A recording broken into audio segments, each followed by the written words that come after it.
네, 이 시간은 마켓 타이밍 모델을 통해서 최적의 매매 타이밍을 잡아보는 마켓 타이밍 신광섭 매니저가 아주 건강상의 이유로 방송을 잠시 쉬고 있습니다. 곧 컴백을 한다고 하니까 기다려주시고 저희 이 시간에는 여러분들께서 좋아하시는 MBN골드의 황대현 매니저와 함께 시장을 전망해보고 있습니다. 어서 오십시오. 예, 안녕하세요. 반갑습니다. 자, 저희 먼저 특징부터 살펴볼까요? 예. 일단 어제 같은 경우에 그 특징을 볼 때는 외국인의 순매수를 좀 들 수 있겠고요. 또 중국의 그 PMI 지표를 좀 이겨냈다는 부분하고요. 한국의 7월 그 수출입 부분에서 그 둔화가 된 부분이 있는데 그것을 좀 전체적으로 극복했다는 부분이 하나의 특징이었다 이렇게 좀 볼 수 있습니다. 특히 이제 무역 수질은 5달 적자였는데요. 그래서 상당히 좀 걱정을 했는데 그래도 환율이 조금 그래도 변동성이 줄어들면서 외국인의 순매수가 좀 강화됐죠. 그러면서 이제 어느 정도 그 무역 수지에 대한 부담감을 좀 줄었던 부분이고 또 중국 PMI 지표도 좀 예상보다 안 좋았습니다. 그런데 또 중국에서는 도리어 이렇게 되면 경기 부양책을 하지 않겠느냐 하는 부분에서 소폭 반등을 했거든요. 그래서 이런 측면들이 나오면서 대만을 빼고 아시아 증시가 동반 상승한 이런 모습을 보였습니다. 전일에 전체적인 그 흐름을 볼 때는 부진한 경제 지표를 이겨냈던 부분이고요. 또 여기서 그 특징은 외국인이 정말 순매수가 지속됐다라고 이제 좀 볼 수 있습니다.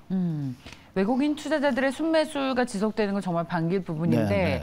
간밤에 NDF 시장에서 환율이 1,309원까지 오르고 또 이 대만 이슈도 있고 미국에서 한국 ETF가 많이 빠져서 오늘은 외국인 투자자들의 매수를 기대하기 좀 힘들다는 신중호 앵커의 어떤 해석도 있었습니다. 미국에서 네, 그 맞습니다. 어저께 이제 그 우리나라 환율이 좀 건드렸거든요. 그렇습니다. 바로 이제 중국의 PMI 지표가 나오면서 바로 위안화가 약세가 되면서 그리고 이제 우리나라 맞습니다. 환율이 좀 올라갔는데 그게 이제 오늘 말씀하신 대로 외국인의 어떤 심성을 또 건드릴까? 저도 그게 조금 우리가 주시를 좀 해야 된다고 보고 있습니다. 그리고 미중 분쟁이 또 펠로시 하원 의장의 대만 방문으로 커지면 그 우리 시장이 가장 전 세계 시장 중에서 가장 큰 피해를 받을 수 있다라는 생각을 계속 가져가면서 오늘 시장 보시는 게 좋을 것 같습니다. 자, 어제 시장의 포인트를 밟고요. 특징 섹터가 오늘도 연속성이 있을지 궁금한데요. 어떤 종목이 특징적이었습니까? 정말 그 백호동 소리가 좀 울렸다 이렇게 보는데 조선 업종들이 어제 그 주가의 그 상승이 높았는데 일단 그 하반기 영업이익은 좀 괜찮지 않겠냐 하는 이런 부분이 나오면서 저도 좀 오래간만에 들은 얘기입니다. 조선업이 턴어라운드를 할 수 있다는 이런 이제 얘기가 좀 나왔던 부분인데 물론 이제 그 LNG 선이 우리가 이제 상당히 그 전 세계적으로 좀 강한 편인데 여기서 이제 중요했던 부분이 왜 조선 업종들이 이제 턴어라운드지 이런 부분을 볼 때 되게 2, 3년 있다 이제 가격전 이런 그 매출이 잡힌단 말이에요. 수주 이후에.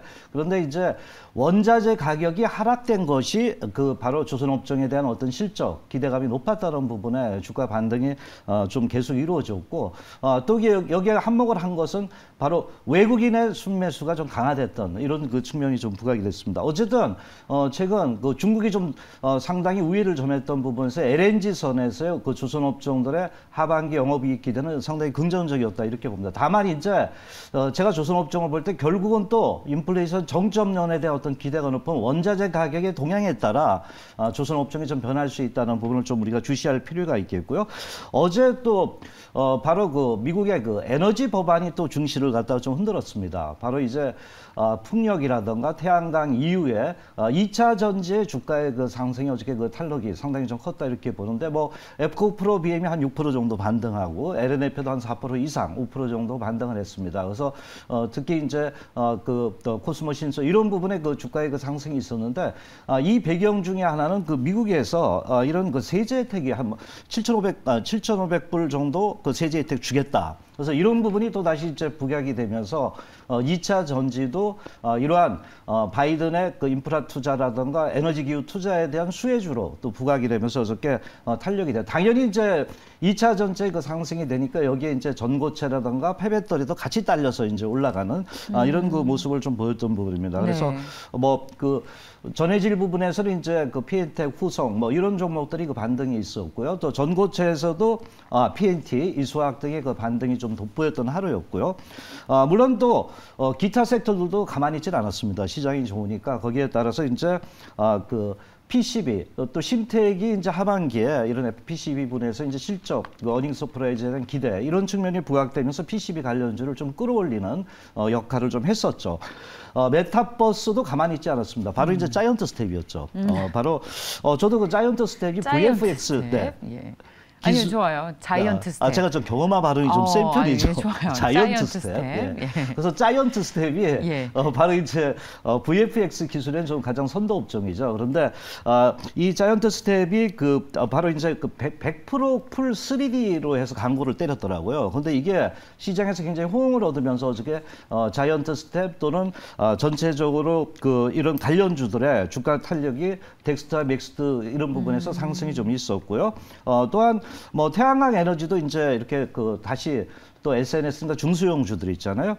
이런 부분에 주가 상승이 있다. 이렇게 좀 볼 수 있습니다. 상당히 긍정적이었다라고 볼 수 있습니다. 네, 좋습니다. 자, 이런 부분들이 오늘장 연속성이 있을지 살펴보기 위해서 오늘 체크해봐야 일정을 좀 빠르게 보고 종목 이야기로 넘어가시죠. 우리나 미국이나 마찬가지겠죠. 이번에 5일날 발표되는 미국의 고용지표입니다.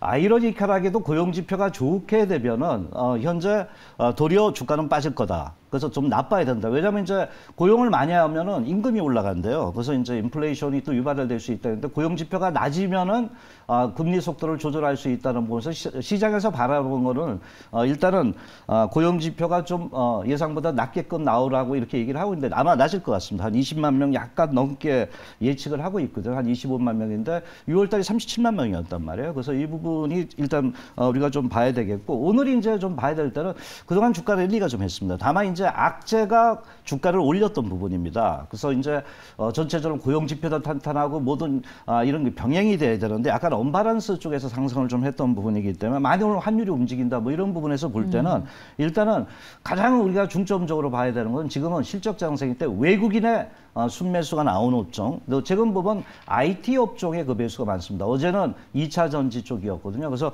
이런 쪽의 그 업종들의 그 흐름을 좀 봐야 되는데 아마 성장주 개념이 많은 것 같습니다. 자동차나 또는 최근에 그 2차 전지 이런 부분의 종목들을 보고 오늘은 제가 볼 때 좀 기술적 접근을 좀 하라 말씀을 좀 드리고 싶습니다. 왜냐하면 그동안 코스닥 기준으로 봤을 때 830선에서 820선이 이제 단기 저항선이거든요. 그래서 그동안 그래도 반등이 됐다는 부분에서 한번 또 이렇게 물량을 좀 줄 수 있자 이렇게 봅니다. 그래서 오늘은 이렇게 추격 매수보다는 짧은 방망이로 이렇게 좀 오르면서 이렇게 한번 쳐주는 이런 전략으로 또 눌림목을 보는 이런 매매 전략으로 접근을 좀 하고 물론 이제 순환 상승이 좀 있습니다. 섹터별로. 그래서 그동안 안 알았던 섹터 부분에서 길목지기의 매매 전략. 그래서 오늘은 지수가 많이 떠서 반등을 한다면 추격 매수는 자제하는 이런 매매 포지션을 좀 가져가야 된다고 보겠습니다.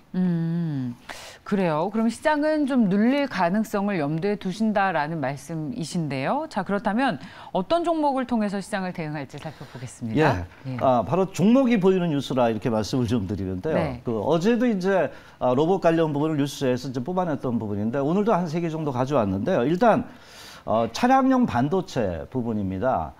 바로 이제 요번 삼성 KPMG 보고서에서 글로벌 기업들이 어느 쪽을 M&A를 많이 하나 그래서 그걸 쭉 분석을 했어요. 근데 그 중에서 이제 여러 가지가 있겠지만 차량용 반도체 M&A 부분이 이제 상당히 좀 부각이 된다는 거죠. 그만큼 기업이 미래 먹거리로서 이것이 필요하다는 것을 반증한 리포트다 이렇게 보고서다 이렇게 볼 수 있는데요. 특히 이제 전기차의 연평균 시장 우리 뭐 다 알고 있지만 뭐 65% 정도인데 여기에 이제 후속으로 따라가는 업종들이 어느 거를 봐야 되는데 바로 차량용 반도체 수요가 계속적으로 급증할 수 있는데 예를 든다면 이제 내연기관차가 1이라면은 바로 전기차 배터리 2, 또 자율주행차 5 이렇게 이제 계속 급수적으로 늘어나고 크게 늘어날 수 있다는 겁니다. 그래서 차량용 반도체가 필요한데 여기서 이제 우리가 주목해야 되는 게 그렇다면 이제 대기업들의 우리나라의 국내 M&A 동향을 봐야 하는데 삼성전자가 이제 8.15 특사가 되면은 아마 어느 정도 법률적인 부분에 대해서 좀 자유로워지는데 그러면 과거에 이제 삼성전자가 LXP 부분을 이제 인수한다 이런 얘기가 있었거든요. 그래서 바로 차량용 반도체를 인수했을 때 그런 낙수 효과 이런 부분을 좀 봐야 되겠고 또 이제 이런 자율자동차 부분에서 차량용 반도체 부분에 삼성전자도 미래 먹거리로 보고 있다고 봅니다. 관련주 한번 볼까요? 뭐 잘 아시다시피 그 해성 DS는 리드 프레임 쪽입니다. 반도체 고정해주는 부분인데 상당히 그 최근 그 반등했다가 좀 조정을 준데 괜찮고요. 칩스 엔비디어라고 있는데 이게 이제 NXP의 그 동영상 기술의 그 코텍 기술을 갖다 공급을 하더라고요. 그래서 이것도 좀 관련이 있구나 이렇게 볼 수 있겠고요. 또 텔레칩스는 그 자율 차량 그 반도체 설계 그 기업이라 이렇게 볼 수 있죠. 그래서 뭐 SF 반도체나 또 어버브 반도체도 있다 이렇게 보겠습니다. 해성 DS, 칩스 앤 미디어, 텔레칩스, SFA 반도체, 어버브 반도체. 뭐가 가장 좋아 보이세요? 그게 가장 중요하죠. 저도 마찬가지입니다. 그래서 타이밍상 이렇게 볼 때 저는 이제 그 텔레칩스를 좀 오늘 좀 주목을 좀 할 것으로 이제 말씀을 드리는데 네. 텔레칩스는 이제 그 지능형 그 차량용 반도체 설계 기업이다 이렇게 보시면 됩니다. 그래서 최근 이제 특히 이제 고객이 원하면 그 반도체 차량을 빠르게 이렇게 그 설계를 해주면서 그 반도체를 좀 개발해 주는데 상당히 그 대기업의 그 어떤 그 수주를 할 수 있는 그 적극적인 그 빠른 그 대처를 하고 있거든요. 그래서 이 부분이 좀 부각이 되고 있고요. 특히 그 뭐 MCU라고 마이크로 컨트롤 유닛이라고 이런 부분인데 이쪽에 이제 또 그 진출하면서 그 중장기의 로드맵을 좀 만들고 있는데 제가 보는 건 이제 LX 그룹입니다. 잘 아시다시피 구본준 회장 반도체 사랑 아주 짝사랑 대단합니다. 그래서 제가 볼 때는 짝사랑입니까? 그런데 이제 실질적으로 사랑을 하게 됐습니다. 왜냐하면 최근 이제 네. 그 이 구본준 그룹 회장이 텔레칩스 지분을 한 10% 그 정도 가지고 왔어요. 또 그 최근 그 마그나 칩도 인수하려고 그러잖아요. 그래서 비메모리 쪽에 그 상당한 진출을 좀 하고 있는데 이 부분에서 이제 제가 볼 때는 이런 그 LX 그룹이 인수하면서 이게 시너지 효과가 상당히 좀 커질 것으로 봅니다. 그래서 과거 LX 세미콘이나 이런 부분을 볼 때 텔레칩스도 차량용 반도체 부분에 어떤 그 기술력 부분이 있는데 특히 이제 삼성전자가 만일에 이런 그 차량용 반도체 그 M&A를 했을 때 기대감이 상당히 긍정적으로 부각될 수 있다 이렇게 보겠고요. 일단 그 매매 전략을 좀 말씀드릴게요. 매수가는 한 15,400원대 접근하시고요. 목표가는 16,500원대, 손절 라인은 14,400원대로 접근하시면 되겠습니다. 네, M&A 기대감들이 계속 나오고 있죠. 텔레칩스를 봤습니다. 다음 뉴스 뭡니까?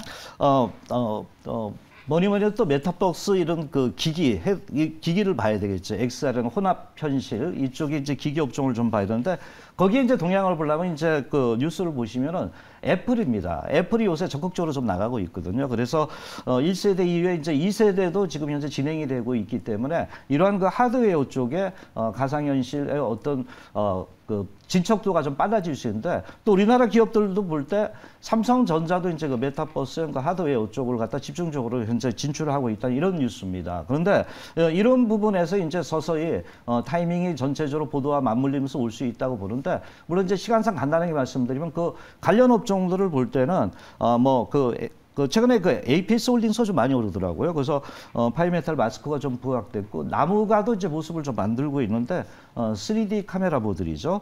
거기에 이제 뭐 선익 시스템, 뉴프렉스 이런 종목군들이 있기 때문에 여기도 이제 좀 관심 있게 보셔야 된다 이렇게 말씀을 좀 드릴 수 있겠습니다. 네, 자.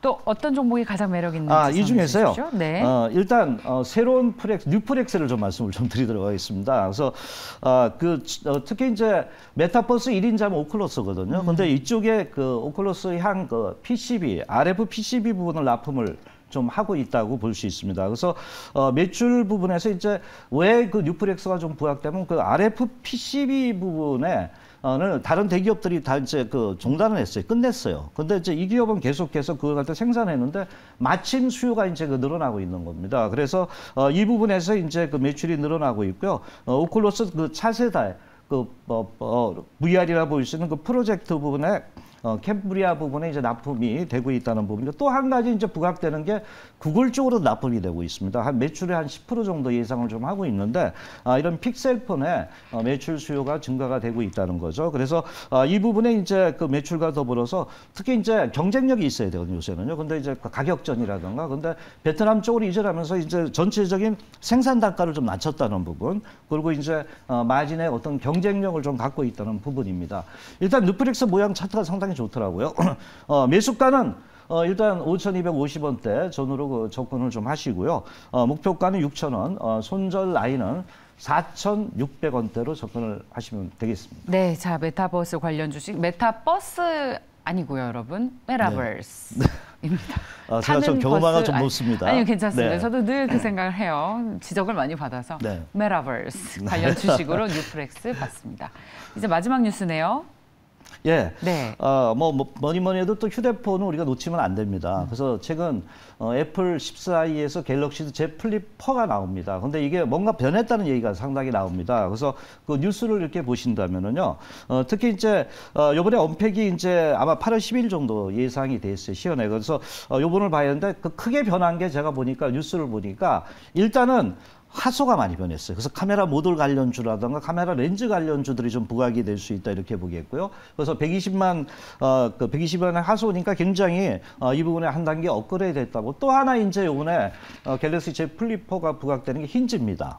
힌지가 옛날에 이렇게 접히면 좀 약간 흰색의 그 주름이 좀 있었잖아요. 근데 예전보다는 상당히 힌지에 이런 그 과거에 그 트러블이 많이 없어졌다는 얘기였어요. 그 두 가지 측면을 우리가 이제 갤럭시 Z 폴드에서 볼 수 있는데, 제가 왜 또 이 말씀을 드리냐면, 어쨌든 애플이 1등이지만은 갤럭시 Z 플립 쪽, 그러니까 폴더폰 부분에서는 현재 삼성전자가 점유율이 85%입니다. 그러니까 상당히 높은데, 올해도 이제 한 2배 정도 매출이 이 분야에서 나오니까 그 관련 업종을 당연히 봐야 되겠죠. 그래서 작년보다 2배 정도 성장이 된다는 이런 얘기가 있습니다. 그래서 전반적인 그 흐름이 상당히 좋다. 그래서 거기에 보면 이제 뭐 내장 힌지는 뭐 과거에도 얘기했지만 파인테크닉스입니다. 외장이 요새 그렇죠. 조금 좀 떨어집니다.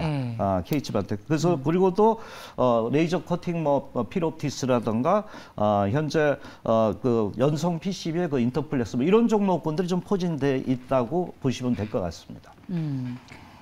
파인테크닉스, 필옵티스, 인터플렉스, 이녹스 첨단 소재. 가장 뭐가 매력 있어 보이세요? 차트적인 겁니다. 네. 인터플렉스를 좀 말씀을 드립니다. 네. 파인테크닉스는 그때 말씀을 많이 드렸기 때문에 일단은 이제 그 연성 회로기판인데 요새 PCB 관련도 잘 나가잖아요. 그래서 인터플렉스도 이제 그 폴더블 폴에 S펜 쪽에 매출 비중이 좀 있더라고요. 생태계 부분이 좀 확산이 되고 있다는 부분에서 현재 그 매출이 늘어나고 있는데 아마 요번에는 이제 갤럭시 Z 플립 4 이쪽에 이제 매출이 서서히 좀 늘어날 수 있는 부분인데 약 2배 이상 정도 된다 그랬잖아요. 그래서 여기에 대한 수혜도 볼 수 있겠고 또요. 갤럭시 22 울트라 쪽이죠. 이 부분에서도 이제 매출에 그 대한 그 기대가 긍정적으로 부각되면서 올해 매출액이 그도 한 50% 이상 증가되지 않을 거냐 이렇게 보면 실적을 좀 거머쥐고 갈 수 있다 이렇게 볼 수 있겠죠. 또한 제가 좀 본 게 이거 사업 다각하면서 XR, VR, AR 이쪽에 이제 어떤 또 그 FPCB 매출에 대한 그 기대가 있다 이렇게 좀 볼 수 있습니다. 자, 매수가 말씀드리죠. 13,300원. 그리고 목표가 14,500원과 손절 라인 12,600원대로 접근하시면 되겠습니다. 네, 감사합니다. 자, 오늘 종목 가지고 나오시느라 고생 많이 하셨네요. 아닙니다. 자이언트 스텝까지. 예. 자, 오늘 또 무료 방송 있으시다고 하는데. 네, 오랜만에 오늘 무료 방송합니다. 네. 간결하게 4시에서 5시 하는데 하반기 중요합니다. 특히 하반기에 선도주를 어떻게 접근하고 선도주를 왜 접근해 이런 부분에 대해서 말씀드리고 또 유망 종목 말씀드리니까요. 많이 참석하시기 바랍니다. 네, 고맙습니다. 마켓포인트 MBN골드의 황대현 매니저와 함께했습니다. 말씀 고맙습니다. 네, 감사합니다.